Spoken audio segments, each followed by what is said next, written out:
If you really want to be good at it, you're gonna learn, you're gonna train your eye to see colors. I love our cultures. I love our country and everything in it. Just simple everyday life. The things that do not seem attractive and beautiful in reality, when you look at it on a painting, you get a different perspective on it. My name is Keion Griffith, also known as Artist Griffith. I'm 29 years old, specializing in photorealism using acrylic. The first time I got introduced to a drawing pencil is, I think my father. He had a little studio in his yard. So after school, I just go by, and while he was doing that, I had nothing to do, so I would just idle around with his stuff. People start to be like, "You're talented at this, you're very talented at this," and they start to give me the type of recognition that I didn't get academically. So I was drawn to the praises and the compliments that I was getting for drawing. So it stopped.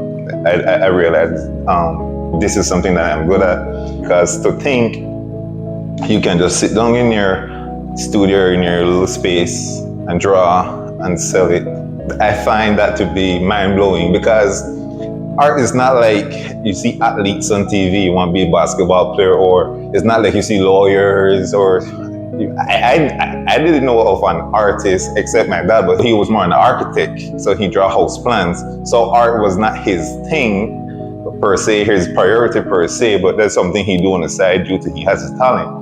So other than that, I didn't know of an artist that was making a living off of art. I realized that, all right, the more you draw, the more you get better. But if you want to be a full-time artist, or you want to be successful at it, you have to transition over to painting, because painting was where the money was.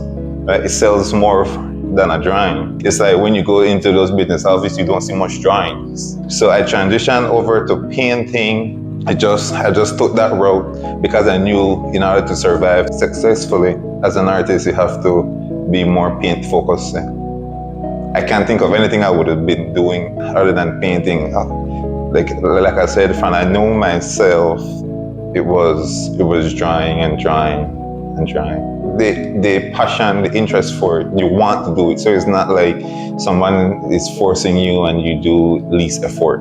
So if you really want to be good at anything, it's just the effort that you put in. So when painting, if you really want to be good at it, you're gonna learn, you're gonna train your eye to see colors, not only the colors on the surface, but the colors deep down in the layers behind the colors that you actually see. So if I'm looking at a grass, yes, I know the grass is light green because that is what mostly we see, but deep down when you look, you see the dark green in the shadows and what's not. So you got to train your eyes to look deeper than just the surface. And then when you do that, you get to learn how to mix colors, because perfect is not a thing in art.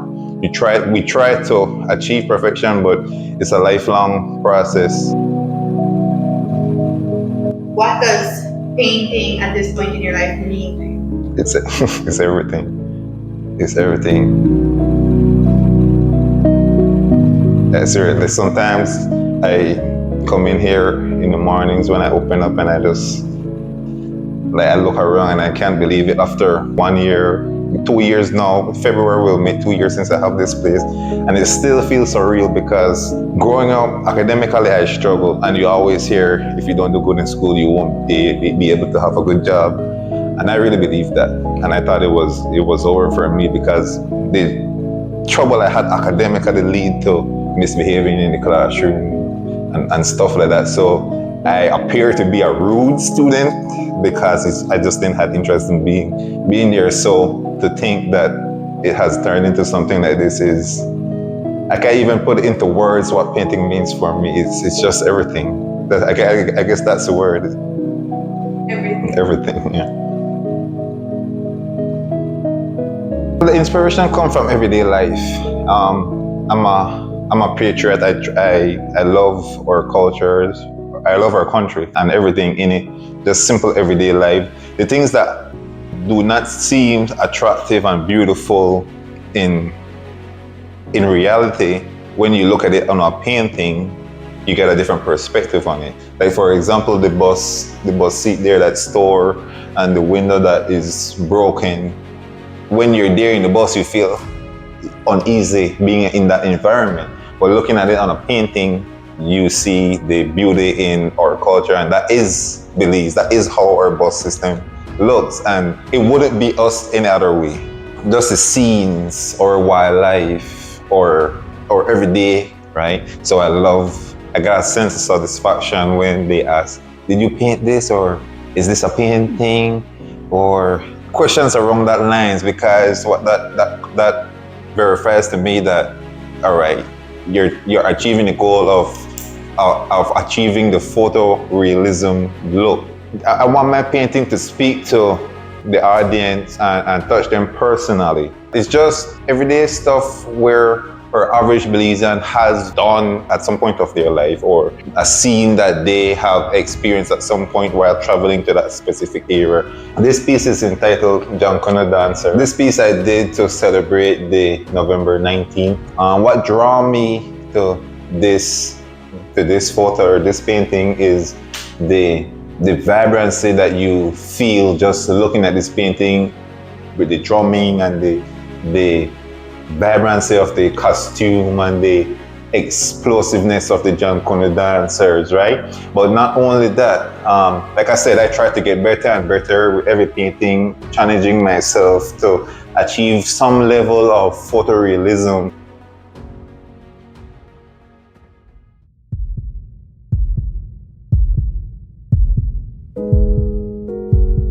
One point, I experienced a little bit of where it can go. Paintings were selling, it was doing good. And then I experienced wherever all of that just stopped.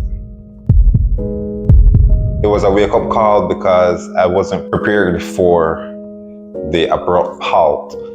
I almost gave up. I went to a call center for 3 weeks.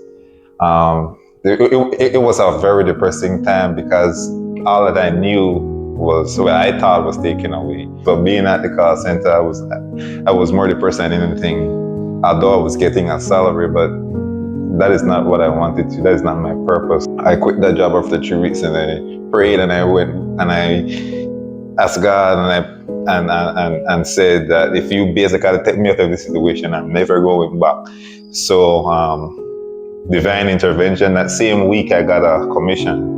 And from then, it was just, I never looked back, because what I wasn't doing is managing the finance. As artists, we think it comes easy at first.